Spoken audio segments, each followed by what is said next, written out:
Shloka number 20 படிக்கலாம். Page number 100 and 101. யத்ரோ பரமதே சித்தம் நிருத்தம் யோக சேவையா யத்ர சைவாத்மனாத்மானம்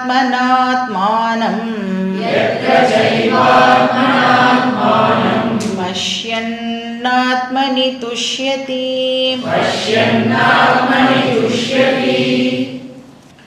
இந்த ஸ்லோகத்தில் வந்து நிர்விகல்பக சமாதியுடைய டெஃபினிஷன்ஸை இப்போ இந்த 3 ஸ்லோகங்களில் நமக்கு பகவான் கொடுக்க போகிறார். இந்த ஸ்லோகத்தில் 2 டெஃபினிஷன் கொடுக்குறார்.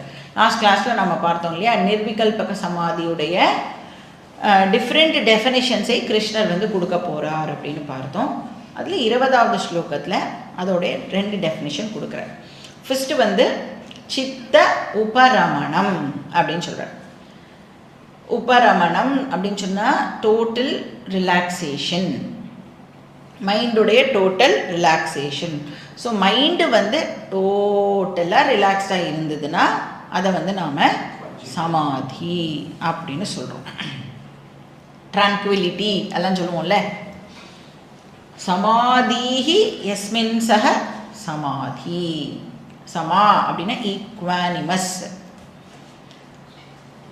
எந்த விதமான சலனமும் இல்லாத ஒரு மனசு. இப்போ வந்து நீங்கள் ஒரு ஏரி கிட்ட போகிறேன்னு வச்சுக்கோங்க, பெரிய லேக் இருக்குது, அது மாதிரி இமேஜின் பண்ணுங்க. இப்போ அந்த லேக்கில் வந்து எந்த ஒரு டிஸ்டர்பன்ஸும் இல்லை அப்படின்னா, இப்போ எதுவும் காற்றெல்லாம் அடிக்கலைன்னு வச்சுக்கோங்க, எப்படி இருக்கும் அந்த ஏரி? அப்படியே நிச்சலமாக இருக்கும்ல, எந்த ஒரு ரிப்பிள்லாம் கூட இல்லாமல், ஒரு பபிள் கூட இல்லாமல் ஸ்டாண்ட் ஸ்டில்லாக இருக்கும்ல. அந்த மாதிரி நம்மளுடைய மனசானது இருக்கும். ஸோ காளிதாசர் வந்து அவரோட ஒரு ஒர்க்கில் வந்து ஒரு ஏரியை வர்ணிக்கிறார். எப்படி வர்ணிக்கிறார் அப்படின்னா, எதோட கம்பேர் பண்ணுறாருன்னா, ஞானியுடைய மைண்டு மாதிரி இந்த ஏரி வந்து நிச்சலமாக இருந்தது அப்படின்னு வர்ணனை பண்ணுறார். நாம் எப்படி வர்ணிப்போம்? சலனமில்லாத ஏரி மாதிரி மைண்டு இருந்தது அப்படின்னு சொல்கிறோம்ல. அவர் வந்து உல்டாவாக வர்ணனை பண்ணியிருக்கார். ஸோ எப்படி வந்து இந்த மைண்ட் இப்போ வந்து இந்த மாதிரி நிச்சலம் ஆச்சு, எந்த விதமான சலனமும் இல்லாமல் எப்படி இந்த மைண்டுனால இப்போ இருக்க முடியறது? இப்போ அந்த மைண்ட் ஏதோ ஒரு ஸ்பெஷல் எக்ஸசைஸை கோ த்ரூ பண்ணியிருக்கு. என்ன பண்ணியிருக்கு? சித்தம் நிருத்தம். நிருத்தம் அப்படின்னு சொன்னால் வித்ரா பண்ணுறதுன்னு அர்த்தம். எதுலேருந்து வித்ரா பண்ணியிருக்கு? இப்போ இந்த மைண்டை வேர்ல்டுலி விஷயங்கள்லேருந்து வித்ரா பண்ணியிருக்கு. பாஹ்ய பிரபஞ்சத்திலேருந்து, அனாத்மா பிரபஞ்சத்திலேருந்து இப்போ இந்த மைண்டு வந்து வித்ரா பண்ணியிருக்கு. அப்படின்னா என்ன அர்த்தம்? நாம் மெடிடேட் பண்ண உட்கார்ந்த உடனே என்ன பண்ணணும்? நம்மளுடைய சென்ஸ் ஆர்கன்ஸை கண்ட்ரோல் பண்ணணும் அப்படின்னு பார்த்தோம் இல்லையா. ஒரு வெளி விஷயத்துலேருந்தும் அதை வந்து வித்ரா பண்ணணும் அப்படின்னு பார்த்தோம். அப்போ நாம் வந்து எந்த விதமான ரோலும் இப்போது ப்ளே பண்ணக்கூடாது. நமக்கு நிறைய ரிலேஷன்ஷிப் இருக்கும் இல்லையா. ஒரே பர்சன் தான் நான், ஆனால் ஒரே பர்சனே வந்து அம்மாவாக இருப்பேன், அக்காவாக இருப்பேன், தங்கையாக இருப்பேன், பொண்ணாக இருப்பேன், பேத்தியாக இருப்பேன். இந்த மாதிரி நிறைய ரோல்ஸை நான் வந்து ப்ளே பண்ணுறேன் இல்லை. எந்த ரோலுமே நாம் வந்து அந்த மெடிடேட் பண்ணுற சமயத்தில் எந்த ரோலையும் ப்ளே பண்ணக்கூடாது. ஏன்னா எனி ரோல் நீங்கள் ப்ளே பண்ணல அப்படின்னா எவ்வளோக்கு எவ்வளோ ஆனந்தத்தை கொடுக்கறதோ அவ்வளோக்கு அவ்வளோ அது என்னத்தையும் கொடுக்கும்? துக்கத்தையும் கொடுக்கும். இப்போ அந்த ரோலோடு போய் நாம் வந்து மெடிடேட் பண்ண உட்கார்ந்தோம் அப்படின்னா ஃபஸ்ட்டு எது ஞாபகத்துக்கு வரும்? நமக்கு துக்கம்தான் முதல்ல நமக்கு ஞாபகத்துக்கு வரும். அதனால எந்த ரோலை ப்ளே பண்ணினாலும் அதில் ப்ராப்ளம் இருக்கும். அதனால அட்லீஸ்ட்டு அந்த தியானம் பண்ணுற சமயம் வரைக்கும் எந்த ரோலையும் நாம் ப்ளே பண்ணக்கூடாது. அப்போ வித்ரா பண்ணணும். அது ரிலேட்டடாக இருக்கிற தாட்ஸை வந்து இப்போது என்டர்டெயின் பண்ணாமல் இருக்கணும். ஐயோ நான் வந்து இப்போ உட்காந்து தியானம் பண்ண உட்காந்துட்டேனே, நான் வந்து இன்னும் சமையலே பண்ணி முடிக்கலையே, என்னோடய பையன் எப்படி ஆஃபீஸ்க்கு போவான், இப்படி எல்லாம் தாட் வந்ததுன்னா ஒரு நாளைக்கும் நம்மளால் வந்து தியானம் பண்ண முடியாது. அப்போ இந்த ரிலேஷன்ஷிப் எல்லாம் வந்து கொஞ்ச நேரத்துக்கு மூட்டை கட்டி வைக்கணும். இப்போ என்ன மாதிரி என் தாட்ஸ் என்டர்டெயின் பண்ணணும்? நமே மிருத்யு சங்கா நமே ஜாதி பேத பிதா நைவ மே நைவ மாதான ஜன்ம ந பந்துர் ந மித்ரம் குருர் நைவ சிஷ்யா சிதானந்த ரூப சிவோகம் சிவோகம். எனக்கு யாரும் ரிலேட்டிவ்ஸ் எல்லாம் இல்லை. No friend, no father, no mother, no ஜென்மா. குருர் நைவ சிஷ்யா, எனக்கு டீச்சர்லாம் இல்லை, நான் யாருக்கும் ஸ்டூடெண்ட்டும் இல்லை. இதெல்லாம் வந்து அப்படியே கண்டினியூ பண்ணணுமானா இல்லை, அந்த 20 மினிட்ஸ் 10 மினிட்ஸ் ட்ரை பண்ணோம்ல, அந்த நேரம் வரைக்கும் இப்படி நாம் வந்து வச்சுட்டா போகிறோம். நம்ம ஆஸ் யூஷுவல் நம்மளே முடிக்கலையோ என்னமோ தியானம் நம்மளை முடிச்சிடும். வெளியில் வந்த உடனே நம்ம எல்லாரையும் திருப்பியும் வந்து நம்மளோட சேர்த்துக்கலாம். நம்மளோட ரிலேட்டிவ்ஸ்லாம் வெயிட் பண்ணிட்டு இருப்பா. அப்போ நிருத்தம் சித்தம் அப்படின்னு சொன்னால் வித்ரா பண்ணணும். எப்படி பண்ணுறோம்? யோக சேவையா, அஷ்டாங்க யோகாவை ஃபாலோ பண்ணுறது மூலமாக, அந்த அஷ்டாங்கம், அந்த 8 ஸ்டெப்ஸு நாம் வந்து ஃபாலோ பண்ணி, ஏன்னா இந்த அஷ்டாங்க யோகா அப்படிங்கிறதே இந்த தியானத்துக்காகவே ஸ்பெஷலாக டிசைன் பண்ணப்பட்ட ஒரு விஷயம். சேவா அப்படின்னு சொன்னால் இந்த இடத்துல வந்து ப்ராக்டிஸ் அப்படின்னு அர்த்தம், அபியாசம். யோக சேவையான யோக அபியாசம் அப்படின்னு அர்த்தம். அந்த அஷ்டாங்க யோக அபியாசத்தை ப்ராக்டிஸ் பண்ணினது மூலமாக இப்போ என்னுடைய சித்தம் வந்து எல்லாத்துலேருந்தும் வித்ரா பண்ணியிருக்கு. நிருத்தம் சித்தம். யம நியம ஆசனா பிராணாயாமா பிரத்யாகாரா, இந்த 5 தான் பகிரங்க சாதனா அண்ட் அந்தரங்க சாதனா. தாரணா தியானா சமாதிலாம் எதில் வந்துடும்? தியான ஸ்வரூபத்தில் வந்துடும். ஸோ இப்போ இந்த மனசு வந்து வித்ரா ஆகிறது. வித்ரா ஆகி எப்படி இருக்கா மனசு? உபரமதே, காம இருக்கு. உபரதி அப்படின்னா இந்த இடத்துல வந்து சைலன்ஸ், டீப் சைலன்ஸில் இருக்குது. அப்போ அந்த மைண்ட் இப்போ என்ன பண்ணுறது அப்படின்னா தன்னோட இன்னர் சைலன்ஸை இப்போ அது என்ஜாய் பண்ணுறது. இப்போ வெளி விஷயங்கள்லேருந்து வித்ரா பண்ணி தன்னுடைய இன்னர் சைலன்ஸை மைண்ட் வந்து என்ஜாய் பண்ணுறது. ஸோ ஃபர்ஸ்ட் டெஃபினிஷன் என்ன சொல்கிறார்? சித்த உபரமணம். ரெண்டாவது என்னது? ஆத்மானம் பஷ்யன். அதான் செகண்ட் டெஃபினிஷன் ஆஃப் நிர்விகல்பக சமாதி. இப்போது தியானம் அப்படின்னு சொன்னால் மைண்டை வந்து குவைட்டன் பண்ணுறது நம்மளுடைய எய்ம் கிடையாது. வேதாந்திக் மெடிடேஷனை பொறுத்த வரைக்கும் மைண்டை வந்து அப்படியே காமாக குவைட்டாக வச்சுக்கிறது வந்து நம்மளுடைய எய்ம் இல்லை. அப்போ என்ன பண்ணணும்? அந்த குவைட்டாக இருக்கிற மைண்டில் இப்போ என்ன கொண்டு வரணும்? டீச்சிங்கை நாம் இப்போ எடுத்துட்டு வரணும். மனோபுத்தி அகங்கார சித்தானி நாகம் நச்ச ஸ்ரோத்ர ஜிஹ்வே நச்ச கிராண நேத்ரே நச்ச வியோம பூமிர் ந தேஜோ ந வாயு சிதானந்த ரூப சிவோகம் சிவோகம். அப்போ உட்காந்துக்கும் பொழுது அதை சொல்லணும். ந பந்துரு ந மித்ரம் ந குருர் நைவ சிஷ்யா சொல்லணும். அதுக்கப்புறம் உட்காந்து இப்போ மைண்டு வந்து சைலண்டாக ஆகிடுது அப்படின்னா என்ன பண்ணணும்? ஆத்மாவோட ஒரு ஃபீச்சரையும் எடுத்துடணும். ஆக்சுவலி அதுவும் ஆத்மாவை பற்றின தியானம் தான். எனக்கு யாரும் இல்லை அப்படின்னா ஆத்மா வந்து நிர்குணம் அதெல்லாம் இருக்கு இல்லையா, அதை தான் அங்கேயும் சொல்கிறோம். பட் நம்மளுடைய இனிஷியல் விஷயத்துக்காக அதை வந்து நாம் இப்படி கூட இன்டர்பிரேட் பண்ணி யூஸ் பண்ணிக்கலாம். ஸோ இப்படியெல்லாம் நாம் வந்து அகம் சிவோகம் அப்படிலாம் சொன்னோம் அப்படின்னா அர்த்தம்லாம் புரிஞ்சு நம்ம வந்து ப்ராக்டிஸ் பண்ணினோன்னா ரொம்ப நல்லாயிருக்கும். சிவோகம்னா என்ன அர்த்தம்? இந்த இடத்துல நான் வந்து பூர்ண ஸ்வரூபம், மங்கள ஸ்வரூபம், ஆனந்த ஸ்வரூபம் அப்படின்னு அர்த்தம். அப்போ இப்போ மைண்டு வந்து பாசிவாக இல்லாமல் என்ன பண்ணிகிட்டுருக்கு? இந்த மாதிரியான தாட்ஸ் எல்லாம் மைண்டு வந்து இப்போது என்டர்டெயின் பண்ணுறது. ஸோ சஜாதீய பிரத்யய பிரவாக. இதை தான் பகவான் இங்கே என்ன சொல்கிறார்? ஆத்மானம் பஷ்யன் அப்படின்னு சொல்கிறார். ஸ்ரவணம் போது என்னெல்லாம் சொல்லப்பட்டதோ ஆத்மாவை பற்றி, அதை பற்றி இப்போ சிந்திக்கிறோம் இல்லையா, அதை கிருஷ்ணலிங்க ஆத்மானம் பஷ்யன். ஏன்னா ஸ்ரவணம் பொழுது நம்ம ஆத்மாவை பற்றி கேட்குறோமே, அதெல்லாம் எங்கேருந்து எதுலேருந்து எடுக்கப்பட்டு நமக்கு சொல்லப்படுறது? சாஸ்திரத்தில் ஆத்மாவை பற்றி என்ன சொல்லியிருக்கோ அதை தான் நம்ம கிளாஸில் கேட்குறோம் இல்லையா? அப்போ வேதாந்த ஸ்ரவணத்தில் கேட்ட ஆத்ம விஷயங்களை தியானத்தில் நாம் ரீகலெக்ட் பண்ணணும். ஸோ வேதாந்த ஸ்ரவணம் இல்லாமல் நம்மளால் வேதாந்த தியானம் பண்ண முடியாது. இப்போ சப்போஸ் நான் ஆத்ம தியானம் பண்ணுறேன் அப்படின்னு ஒருத்தர் சொல்கிறாருன்னு வச்சுக்கோங்களேன். சரி, ஆத்மானா என்ன அப்படின்னு அவர்கிட்ட கேட்டு அவருக்கு பதில் தெரியலை அப்படின்னா அவரால் எப்படி ஆத்ம தியானம் பண்ண முடியும் இல்லையா? இப்போ ஆத்மாவை பற்றி நமக்கு தெரிஞ்சிருந்தால்தான் நம்மளால் நிதித்தியாசனம் ஆர் வேதாந்திக் மெடிடேஷன் பண்ண முடியும். இல்லைன்னா என்ன ஆகும், ஒரு விஷயத்தை பற்றி தெரியாமல் சும்மா நான் தியானம் பண்ணுறேன்னா என்ன ஆகும்? அந்த தியானம் அது வெறும் இமேஜினேஷனாக மட்டும்தான் இருக்கும். சரி, ஆத்மானம் பஷ்யன் எங்கே பார்க்குறான் ஆத்மாவை? ஆத்மனி அப்படின்னா அவனோட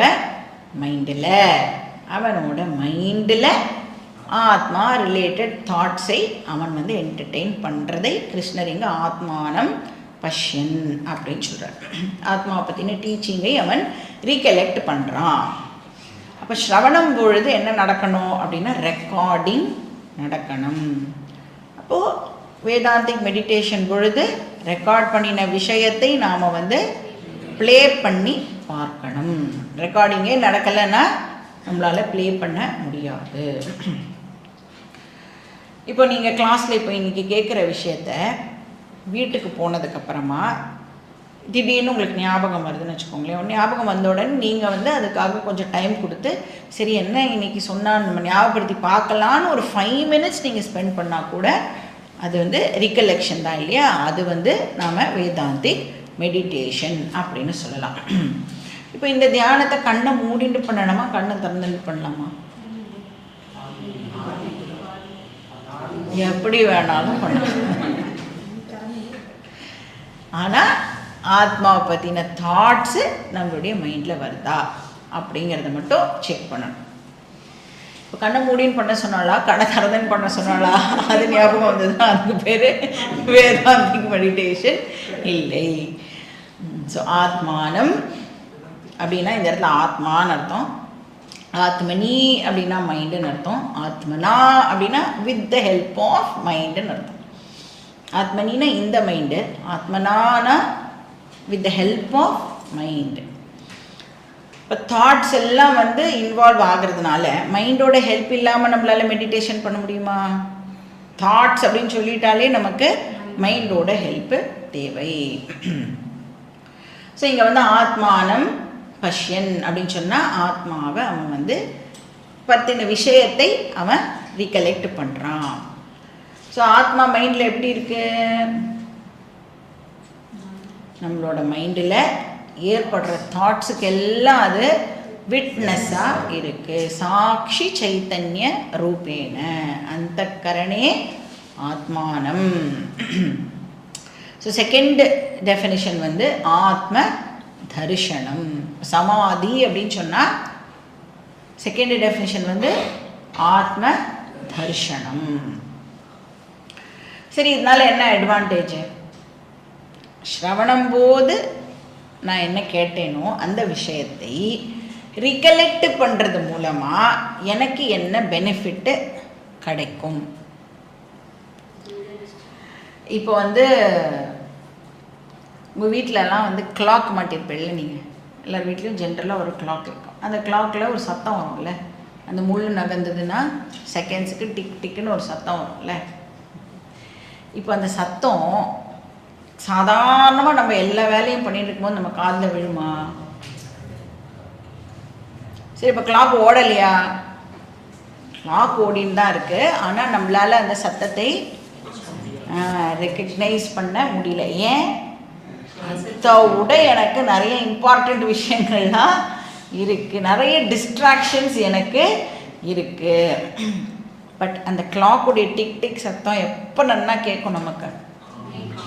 எல்லாரும் தூங்கின உடனே நீங்கள் மட்டும் உட்காந்து டிவி பார்க்கலாம் அப்படின்னு ரிமோட்டை எடுத்து வச்சுட்டேன்னா அப்போ நம்மளுக்கு அந்த கிளாக்குடைய டிக் டிக் சத்தம் கேட்கும். அப்போ தான் நம்ம பார்ப்போம், ஓ இவ்வளோ டைம் ஆகிடுதா அப்படின்னு நம்ம பார்ப்போம். சரி, ராத்திரியில் மட்டும் அந்த டிக் டிக் சத்தம் ரொம்ப இன்டென்ஸாக ஆகிறதா கிளாக்கில், இல்லைன்னா காத்தாலையும் அதே மாதிரி தான் இருந்ததா? சத்தத்துடைய இன்டென்சிட்டி இப்போவும் ஒரே மாதிரி தான் இருக்குது. ஆனால் எந்த விதமான டிஸ்டர்பன்ஸும் இல்லாமல் இருக்கும் பொழுது அது எனக்கு ப்ராமினெண்ட்டாக தெரியறது.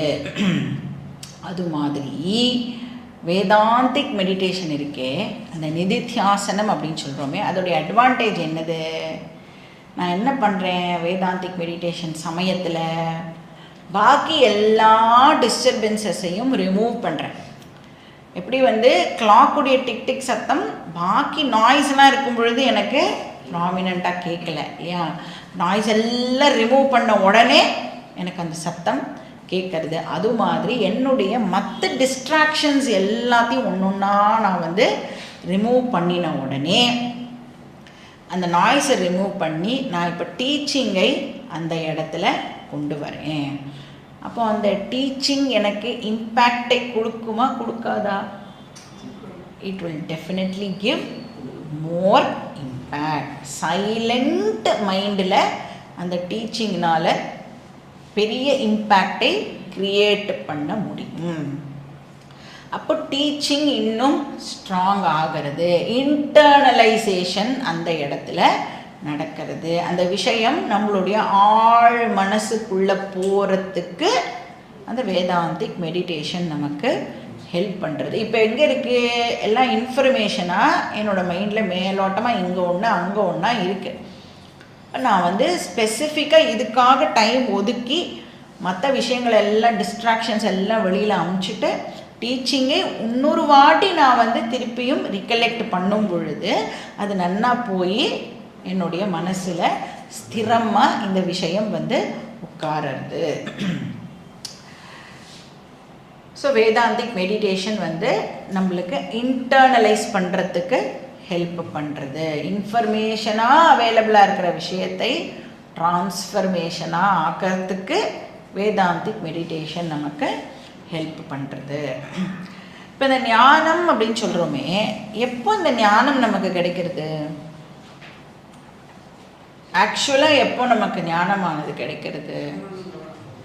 சமணம் போதே ஆக்சுவலி நமக்கு ஞானம் கிடைச்சுடுறது. இந்த நாலேஜ் எல்லாருக்கும் இந்த நாலேஜ் போய் ரீச் ஆகிடுறது. யாரெல்லாம் கேட்குறாளோ அவளுக்கு எல்லாம் இந்த நாலேஜ் போய் ரீச் ஆகிடுறது. ஆனால் நிதித்தியாசனம் போது தான் இந்த சைலண்ட் மைண்டில் இந்த டீச்சிங்கை ரீகலெக்ட் பண்ணும் பொழுது அந்த நாலேஜ் இன்னும் பவர்ஃபுல்லாக ஆகிறது. ஞானம் ஞான நிஷ்டாவாக கன்வெர்ட் ஆகிறது. நம்மளோட மைண்டில் போய் நல்லா ஸ்ட்ராங்காக அது ரெஜிஸ்டர் ஆகிறது. ஸோ ஆத்மனி ஆத்மானம் ஆத்மனா பஷ்யதி. செகண்ட் டெஃபினேஷன் ஆத்ம தரிசனம். ஃபர்ஸ்ட் டெஃபினேஷன் என்னது? சித்த உபரமணம். ரெண்டாவது ஆத்ம தரிசனம்.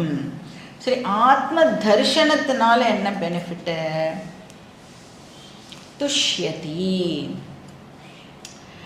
அப்போ அந்த பர்சன்னால அந்த ஜாயை என்ஜாய் பண்ண முடியும், பூர்ணத்துவத்தை என்ஜாய் பண்ண முடியும்.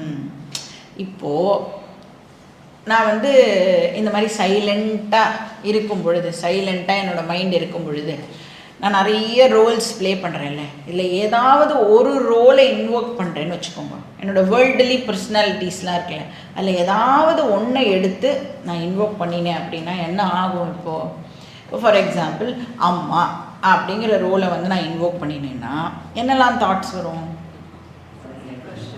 ஐயோ இதை பண்ணாமல் விட்டுட்டேனே, அதை பண்ணாமல் விட்டுட்டேனே, இப்படி வளர்த்துருந்தா இன்னும் பெட்டராக இருக்குமோ, எப்படி வளர்த்தாலும் அவள் அப்படி தான் இருப்பாள். சரியா? அதனால் அந்த அப்பூர்ணம் இருக்குல்ல, அதுதான் வெளியில் வரும்.